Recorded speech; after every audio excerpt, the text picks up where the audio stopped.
तो हेलो दोस्तों। तो जैसा कि आज हमारी class RPF constable previous year को लेके रहने वाली है, तो पहली क्लास में हमने देखे थे अपने प्रीवियस ईयर के क्वेश्चंस, जो थोड़े मॉडरेट लेवल के भी थे, इजी लेवल के भी थे। हार्ड लेवल के क्वेश्चंस इतने एग्जाम्स में आते नहीं है, कोई आता है तो बहुत रेयर कोई क्वेश्चन आता है हमारा इस एग्जाम में। तो यहाँ पे जो इस आज की क्लास में हमारी जो दूसरी क्लास है, उस क्लास का जो पहला सवाल है वो हमारा ये है। तो जैसे 18 सेंटीमीटर त्रिज्या वाले एक गोले को पिघलाया जाता है और फिर 4 सेंटीमीटर आधार त्रिज्या वाले एक ठोस बेलन में बनाया जाता है, तो ठोस बेलन की ऊंचाई क्या है? तो जैसा कि हम देखेंगे यहाँ पे, अब देखो, जैसे मान लो किसी चीज को पिघला के अगर हम कोई चीज बनाते हैं, तो हमेशा हमें ध्यान रखना होता है कि उनके आयतन क्या होते हैं, हमेशा समान होते हैं, उनके वॉल्यूम क्या होते हैं, हमेशा समान होते हैं। अब जैसे कोई चीज पिघला के कोई दूसरी चीज बनाई जा रही है, तो जैसे स्फेयर का वॉल्यूम कितना होता है हमारा? स्फेयर का वॉल्यूम होता है हमारा 4/3 पाई आर क्यूब। ठीक है। और दूसरी जगह क्या होता है हमारा? सिलेंडर। सिलेंडर का वॉल्यूम क्या होता है हमारा? पाई आर स्क्वायर एच के होता है। ठीक है। तो बस हमें करना क्या है, इन दोनों को बराबर करना है। तो जब हम इन दोनों को बराबर करेंगे तो ये कितना हो जाएगा? 4/3 पाई आर क्यूब बराबर पाई आर स्क्वायर एच। अब देखो, रेडियस कितना दे रखा है स्फेयर का? 18। तो ये कितना हो जाएगा? 4/3 पाई आर का क्यूब कितना हो जाएगा? 18 को 3 बार गुणा कर देंगे। ठीक है। और इधर कितना हो जाएगा? पाई आर स्क्वायर मतलब 4 का स्क्वायर, तो 4 × 4। और हाइट हमें निकालनी है, तो हाइट हमें निकालनी है, तो ये पाई से पाई कट जाएगा, ये 4 से 4 कट जाएगा, ये 3 से 6 बारी में कट जाएगा। ठीक है। अब यहाँ पे 4 बचा है, तो 9 दूनी कितना होगा? 18। उसके बाद फिर यहाँ से 2 से काटेंगे तो 9 दूनी 18। अब देखो, 9 को 9 से गुणा करेंगे तो कितना हो जाएगा? 81। उसके बाद 81 को क्या करना है हमें? सीधा 6 से गुणा करना है। तो 81 को 6 से गुणा करना है। देखो, पहले 80 को कर लो, 80 को 6 से गुणा करेंगे तो 8 6 48 हो जाएगा, तो मतलब 480। उसके बाद 1 को 6 से करेंगे तो 6 आ जाएगा, तो 480 + 6 कितना आ जाएगा हमारा? 486। तो 486 क्या होगा? इसका एकदम सही आंसर होगा। ठीक है। अब देखते हैं नेक्स्ट सवाल क्या है। नेक्स्ट सवाल ये है, राजू और रामू मिलकर एक कार्य को 8 दिनों में कर सकते हैं और राजू अकेले इसे 12 दिनों में कर सकता है। रामू अकेले इसे कितने दिनों में कर सकता है? तो हमसे ये पूछ रहा है कि जैसे मान लीजिए दो लोग थे पहले, दो लोग थे पहले, दो लोग कितने दिनों में कर रहे थे? 8 दिनों में कर रहे थे। उसके बाद राजू अकेला कितने दिनों में कर रहा था? 12 दिनों में कर रहा था। तो हमसे पूछ रहा रामू कितने दिनों में करेगा? तो अगर हम यहाँ पर देखें, राजू प्लस रामू, ये दोनों कितने दिनों में कर रहे हैं? 8 दिनों में कर रहे हैं। और राजू अकेले उसको कितने दिनों में कर रहा है? 12 दिनों में कर रहा है। अगर हम एलसीएम ले यहाँ पे, एलसीएम कितना आ जाएगा दोस्त? 24 आ जाएगा। तो 8 तिया 24 और 12 दूनी 24। तो इसके कहने का मतलब क्या है? ये 3 यूनिट है, ये 2 यूनिट है। अगर राजू और रामू दोनों मिलके एक दिन में 3 यूनिट काम करते हैं, तो राजू, तो हमारा दूसरा वाला जो राजू है, तो राजू अकेला एक दिन में कितना यूनिट काम कर रहा है? 2 यूनिट काम कर रहा है। राजू 2 कर रहा है, तो रामू कितना कर रहा होगा? 1 यूनिट कर रहा होगा, क्योंकि राजू तो क्या कर रहा है? 2 कर रहा है। 2 1 + 2 और +1 कितना हो जाएगा? 3 हो जाएगा। तो मतलब रामू कितना कर रहा है? एक दिन में 1 यूनिट आके काम कर रहा है। और हमसे पूछा है रामू अकेले इसे कितने दिनों में कर सकता है। अब देखो, टोटल काम कितना करना है उसको? 24 यूनिट करना है। अब एक दिन में 1 यूनिट काम कर रहा है, तो 24 दिन लगेंगे उसको 24 यूनिट काम करने में, क्योंकि एक दिन में कितना कर रहा है वो? 1 यूनिट काम कर रहा है। तो 24 यूनिट काम करने में उसको कितना समय लगेगा? 24 दिन लगेंगे। तो 24 दिन क्या हो जाएगा? का सही जवाब हो जाएगा। ठीक है। अब देखते हैं नेक्स्ट सवाल। एक निश्चित राशि पर 8% वार्षिक ब्याज की दर से 2 वर्षों के लिए साधारण ब्याज और चक्रवृद्धि ब्याज के बीच का अंतर 56 है। योग ज्ञात कीजिए। अब जैसे ये डिफरेंस पर बेस्ड सवाल है हमारा, अंतर पर बेस्ड सवाल है, जो चक्रवृद्धि ब्याज और साधारण ब्याज के बीच का अंतर होता है। तो जो अंतर होता है वो डायरेक्ट हमारा ये होता है PR/100 का होल स्क्वायर। तो अगर हम देखें तो 56 हो गया ये, और प्रिंसिपल हमें निकालना है। और आर कितना दे रखा है? 8 × 8, स्क्वायर करेंगे तो 8 × 8 हो जाएगा। और नीचे 100 का स्क्वायर कर देंगे तो 100 गुणा 100। तो अगर हम यहाँ से देखें तो ये कितनी बारी में कट जाएगा, 7 बारी में कट जाएगा। इसको 4 से काट लो, इसको 50 से काट लो, है ना, फिर इसको 2 से काट लो, ये कितनी बारी में 25 हो जाएगा। इसको 2 से 50 बारी में काट लो, तो 50 को 25 से, 25 पंजे कितना हो गया 125, उसके बाद जीरो और साथ में लग जाएगी, मतलब कितना हो जाएगा 1250। तो प्रिंसिपल ये 1250 इधर आके गुणा होगा 7 से, तो 1250 को किससे गुणा करेंगे हम, 7 से गुणा करेंगे। तो 1250 को 7 से गुणा कर लेते हैं, कितना आ जाएगा हमारा ये, देखो 7 पंजे 35, तो मतलब इस स्थान पर तो डायरेक्ट कितना आ जाएगा 1250। देखो डायरेक्ट ये ऑप्शन सी इसका आंसर होगा, क्योंकि देखो यूनिट प्लेस पे क्या होगा, 7 जीरो से मल्टीप्लाई होगा तो जीरो ही आएगा, किसी भी ऑप्शन में लास्ट में जीरो नहीं है। आप बेशक सॉल्व करना है चाहते हो तो सॉल्व कर लेना, आंसर यही आएगा 8750। डायरेक्ट गुणा भी कर लेना, कोई दिक्कत वाली बात नहीं है। एग्जाम्स में भाई इस तरीके से देखनी होती है चीज़ें कि डायरेक्ट हम देख लेंगे, हमें सीधा डायरेक्ट यूनिट डिजिट से पता चल रहा है, यहाँ पे जीरो है तो मतलब यूनिट डिजिट पे क्या आएगा हमारा, जीरो ही आएगा, जबकि बाकी सारी जगह क्या है, यहाँ 7 है, यहाँ 5 है और यहाँ 8 है।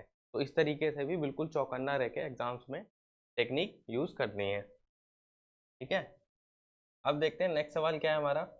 नेक्स्ट सवाल ये है, इसमें बोल रहा है दो संख्याओं का सबसे छोटा सामान्य गुणज 182 है और सबसे बड़ा सामान्य गुणज 13 है। यदि एक संख्या 13 दी गई है तो दूसरी संख्या याद कीजिए। अब देखो एलसीएम दे रखा है हमें कितना, एलसीएम हमको दे रखा है 182, ठीक है। उसके बाद और एचसीएफ कितना दे रखा है, 13 दे रखा है, और एक नंबर दे रखा है, मान लो ए दे रखा है हमें 13, ठीक है, और दूसरा नंबर हमें बताना है कि दूसरा नंबर होगा क्या। तो जैसा कि हम सबको पता है the product of two number बराबर क्या होता है, एचसीएफ गुणा एलसीएम। तो बस यही होता है और कुछ नहीं है, इसी पर बेस सवाल है ये, एचसीएफ गुणा एलसीएम बराबर किसके होता है, दोनों नंबर के प्रोडक्ट के। और इस पर बेस सवाल जो है आता ही आता है, एक आध क्वेश्चन एग्जाम में जरूर आता है इस पर बेस।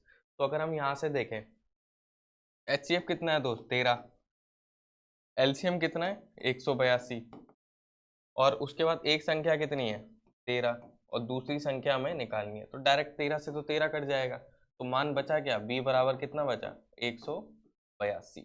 तो 182 क्या है, इसका एकदम सही जवाब होगा, ठीक है। अब देखते हैं नेक्स्ट सवाल क्या है हमारा। नेक्स्ट सवाल ये है, साधारण ब्याज पर धनराशि 3 वर्षों में 750 रुपये और 4 वर्षों में 825 रुपये हो जाती है। अब जैसे मान लो कोई भी पैसा था हमारा, रुपया था, जो मूलधन था हमारा,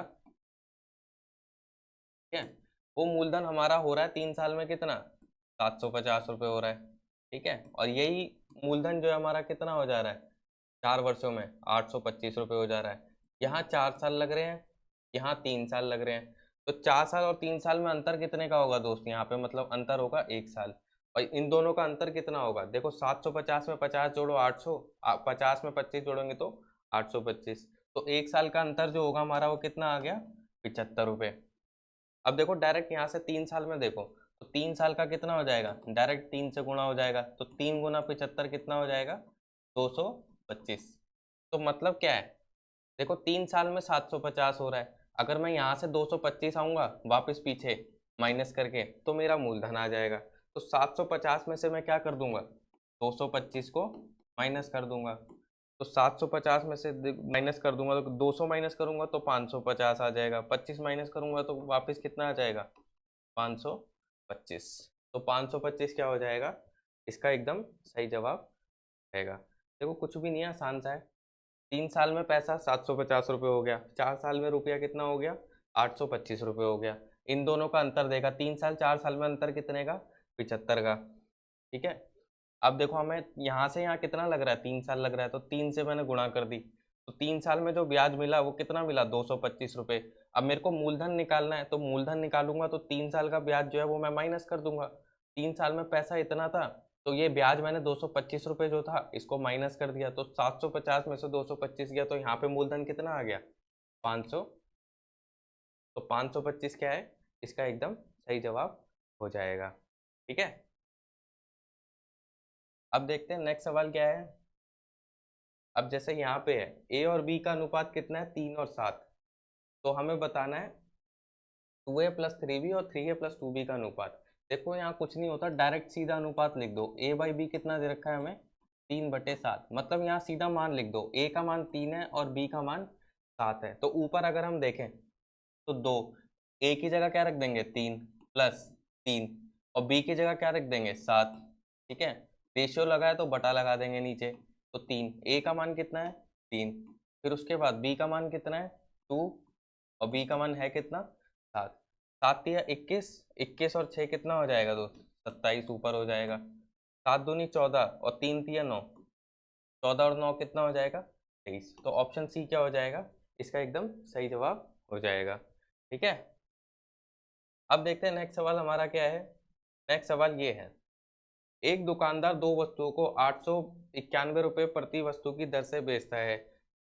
तो उसे जो है एक पर क्या हुआ, एक वस्तु पर उसे 10% का लाभ हुआ, अन्य वस्तु पर 10% की हानि हुई। मतलब दूसरी वस्तु पर क्या हुई, 10% की हानि हुई। तो कुल लाभ या हानि प्रतिशत ज्ञात कीजिए। अब जैसे इस केस में हमेशा हमें ध्यान रखना है, जब भी हमारा विक्रय मूल्य समान हो दोनों वस्तुओं का, तो दोनों वस्तुओं का विक्रय मूल्य अगर हमारा समान है, ठीक है, और प्रॉफिट और लॉस सेम हुआ है, एक पे हानि हुई है और दूसरे पे क्या हुआ है लाभ हुआ है, और वो दोनों सेम है, जैसे एक पे 10% तो दूसरे पे भी 10%, तो उस केस में क्या होगा, हमेशा हानि होगी। ठीक है, क्योंकि हमेशा हानि होती है उस केस में, और उस केस में जो हानि होती है डायरेक्ट -x² बटे 100। ये बहुत इंपॉर्टेंट रिजल्ट है और ये याद रखना, तो क्वेश्चन आएगा भी और आता है। ठीक है, तो मान लीजिए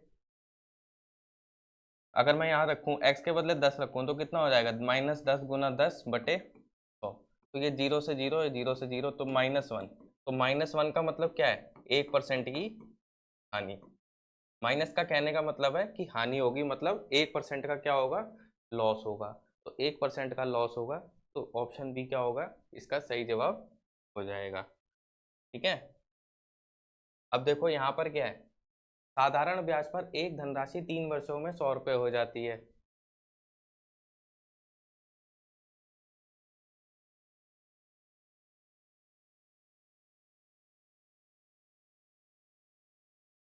साधारण ब्याज एक धनराशि,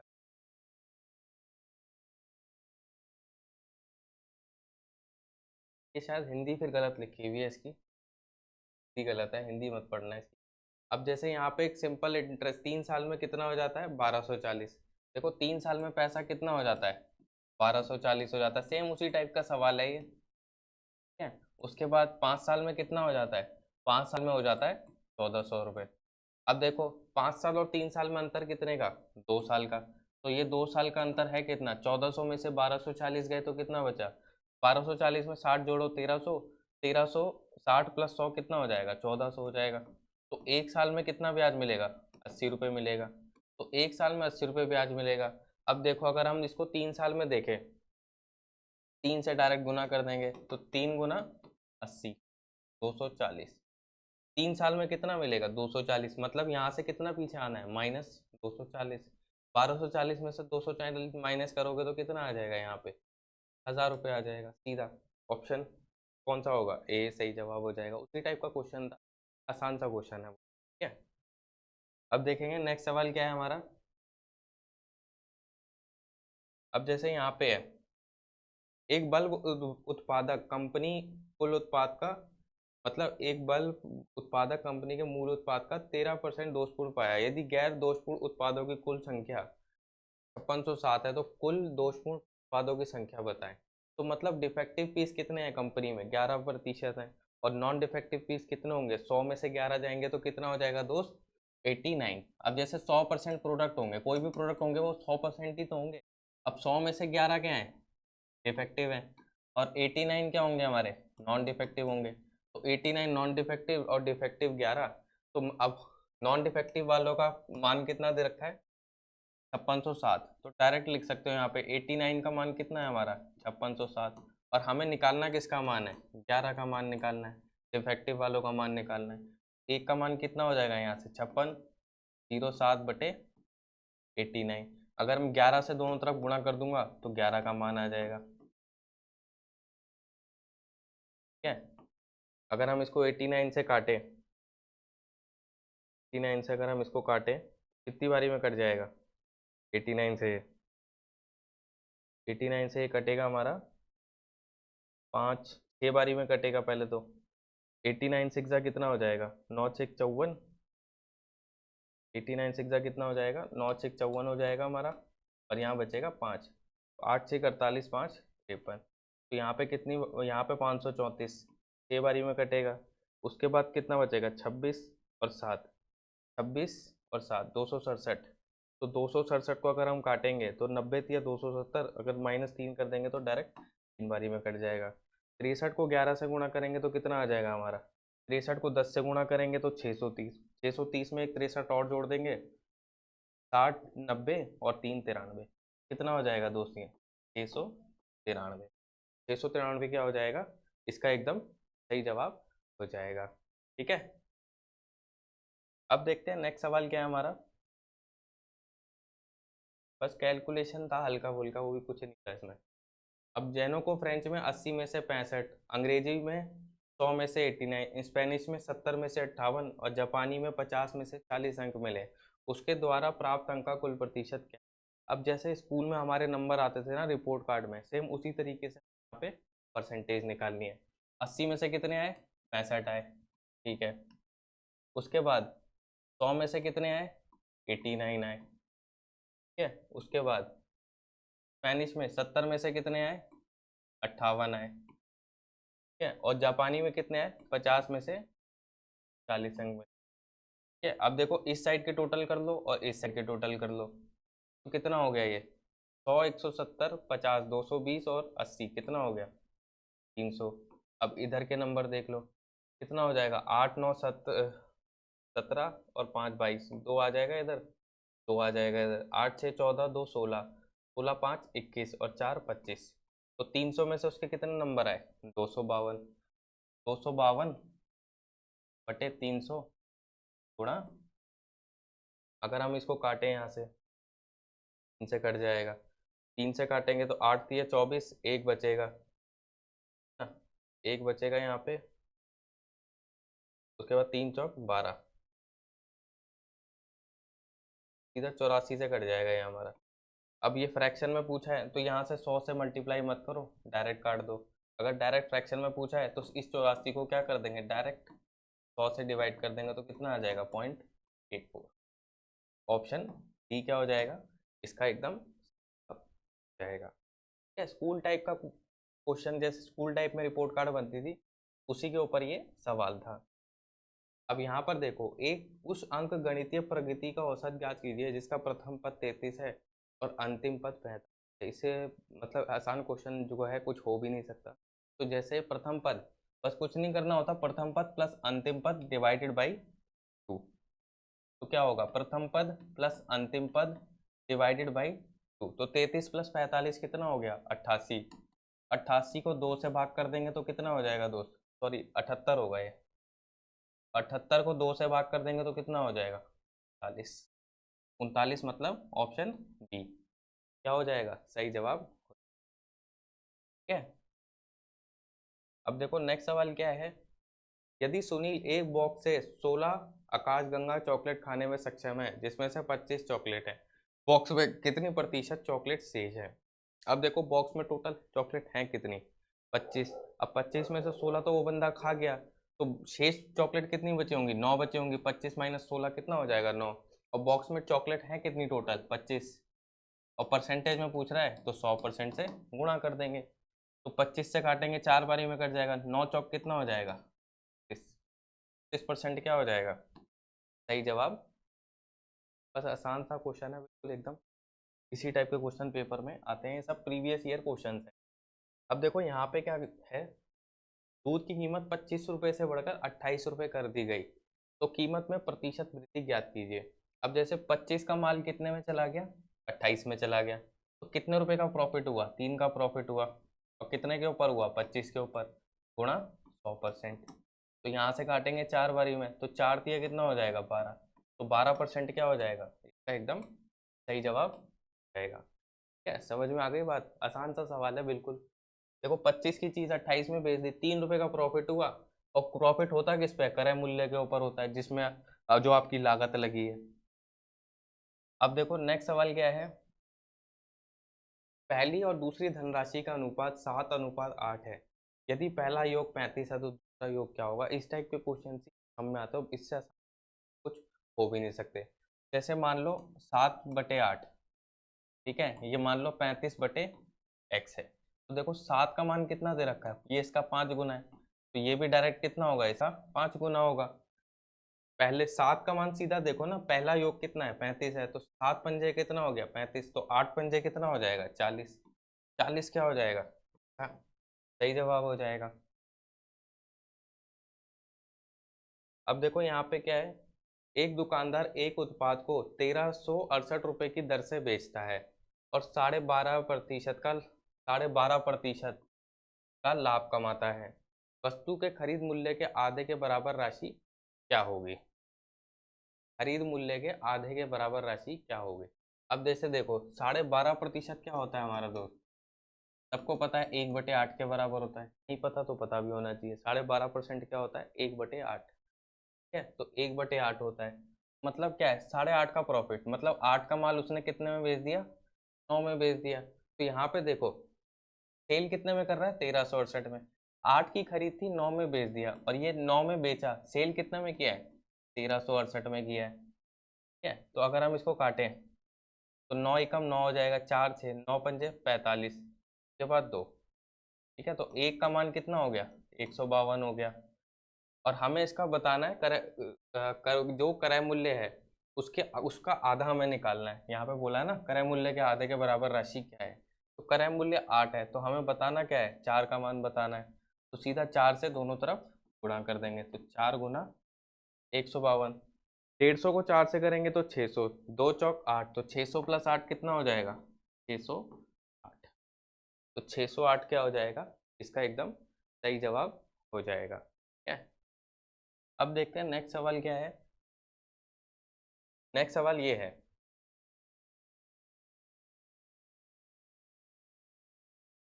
5600 रुपये की राशि को साधारण ब्याज पर 8% प्रति वर्ष की दर से निवेश किया गया। अगर 5 साल बाद रकम निकाल ली जाती है और कुल रकम का आधा हिस्सा बाजार में निवेश कर दिया जाता है तो शेष राशि ज्ञात कीजिए। तो हमको क्या करना है, शेष राशि बतानी है कितनी होगी, रिमेनिंग अमाउंट। तो जैसे 5600 रुपये की राशि थी, है ना, तो मूलधन था हमारा कितना था 5600 रुपये था। अब इसको क्या किया गया, निवेश किया गया 8% की दर से। तो जो हमारा साधारण ब्याज मिलेगा कितना मिलेगा 8% गुना 5, कितना मिलेगा दोस्त 40% का मिलेगा। तो 40% का मिलेगा, 5600 रुपये की राशि को साधारण ब्याज पर निवेश किया गया। अगर 5 साल बाद रकम निकाल ली जाती है, कुल रकम का आधा हिस्सा बाजार में निवेश किया जाता है, ठीक है, तो ये डायरेक्ट मान होगा हमारा किसका आ जाएगा 140% आ जाएगा, जो हमारा अमाउंट होगा ये मिश्र धन होगा, ठीक है। ये हमारा क्या हो जाएगा डायरेक्ट मिश्र धन हो जाएगा।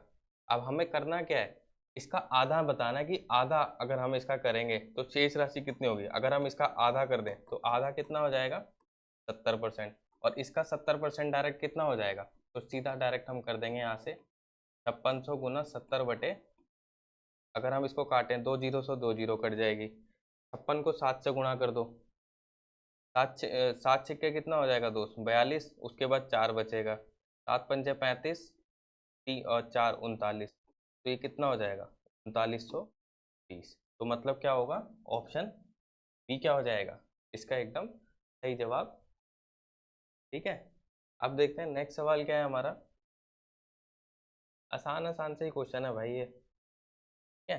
तो आज की क्लास में हमारे इतने ही क्वेश्चंस, तो कल की क्लास में हम और कुछ अच्छे क्वेश्चंस, अभी तो बहुत इजी लेवल के क्वेश्चंस हैं, तो और ऐसे ही थोड़ा बहुत मॉडरेट लेवल पे आएंगे, इतना हार्ड कोई पेपर आता नहीं है मैथ्स का, ठीक है। तो कल की क्लास में हम मिलते हैं, टेक केयर, बाय बाय।